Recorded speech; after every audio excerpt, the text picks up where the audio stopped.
Good morning mga ka-Airgun. Sa wakas, after 8 months, nakalabas tayo para mag-hunting. Thank you so much po Sir Roy Arcibal and Sir Noel sa laruan na pinahiram sa atin. Yun ang gagamitin natin ngayon. Sana pala rin tayo makahuli ng pang-ulam. Diyan nanginginain yung mga target natin, mga tobats. Tubuhan kasi to. Paboritong dapuan ng mga bato-bato. Pagka busog na sila or nabulabog, lilipad sila papunta dito sa may tuyong puno ng santol. Diyan natin sila aabangan. May isa pa pala tayong babantayan, yung puno ng mahogany doon sa kabilang dulo. Pausbong pa lang yung mga dahon na yan, oh. Maaninag pa natin kung sakali na may dumapugo dyan. Stay tuned mga ka-Airgun, gawa tayo ng taguan natin. Dito na lang tayo pupwesto. Yan pala yung mga ginagamit natin sa paggawa ng abong.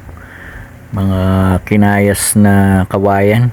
Gawayan ng kaibigan natin na si Manny. Shout out sa iyo kaibigan. So madaling mag-assemble ng taguan pagka may ganito kaya. No? Ibaon mo lang yung dulo. May tulis na kasi yan.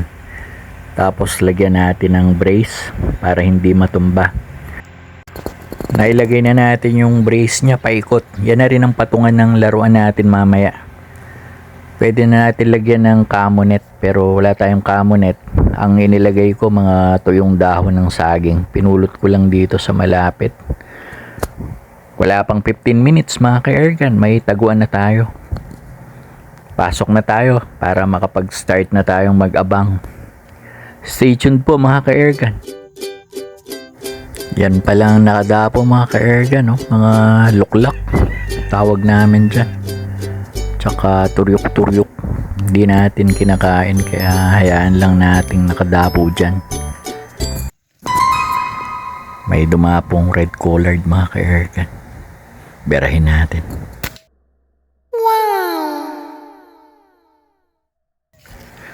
Bagsak. May dumapong kurkutok. Birahin ulit natin.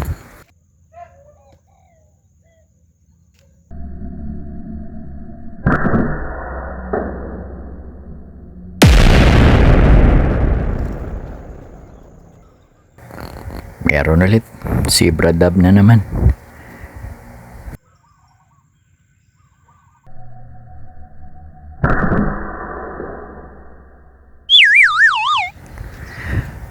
Sa pool pero parang nadaplisan lang. Meron ulit mga ka-Airgun, no? Dalawa sila. Unahin natin tong nasa baba mga ka-Airgun.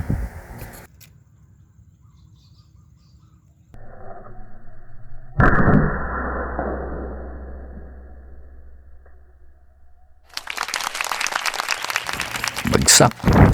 Di man lumipad yung kasama kasi tahimik yung silencer.